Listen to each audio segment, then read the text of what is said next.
Alors que Minneapolis est secoué par une crise inédite, une deuxième personne est tuée par des agents fédéraux de l'ICE, un enfant de 5 ans est arrêté et des ONG dénoncent des abus et violences graves dans les centres de détention américains, suscitant une colère populaire jamais vue et des appels à mettre fin à l'ICE. Aujourd'hui, on parle d'une situation extrêmement grave qui se déroule actuellement aux États-Unis, et plus précisément à Minneapolis. Une situation qui mêle mort d'hommes, arrestation d'enfants, accusations de violences extrêmes dans les centres de détention et une contestation populaire massive contre la police fédérale de l'immigration, l'ICE.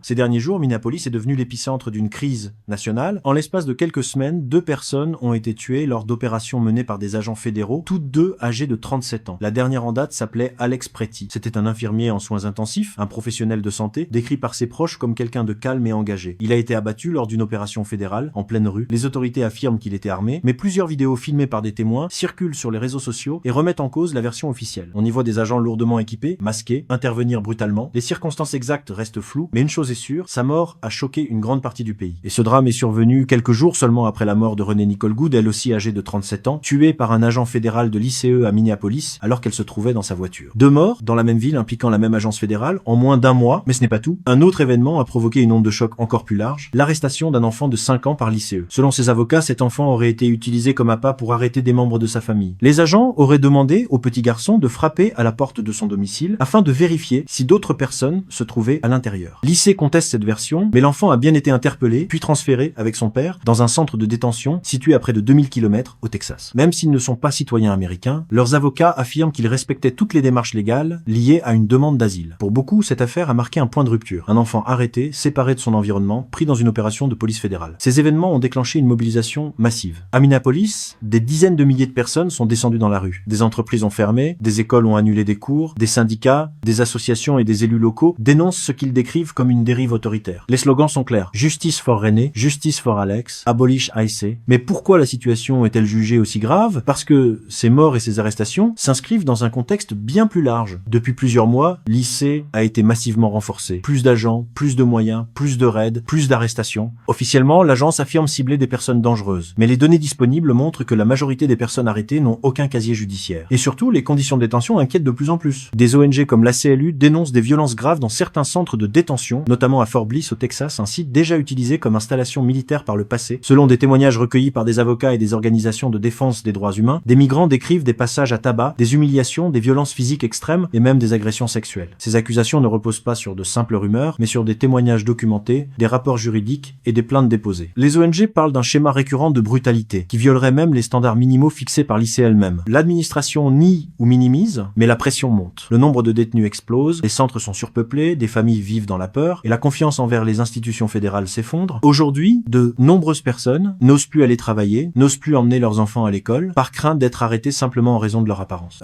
Ce qui se passe à Minneapolis dépasse largement une simple opération de police. C'est devenu un symbole, celui du durcissement extrême de la politique migratoire américaine, de l'usage de la force par l'État fédéral et d'une fracture profonde au sein de la société. La situation reste extrêmement tendue, les manifestations continuent et on va évidemment suivre cette affaire de très près.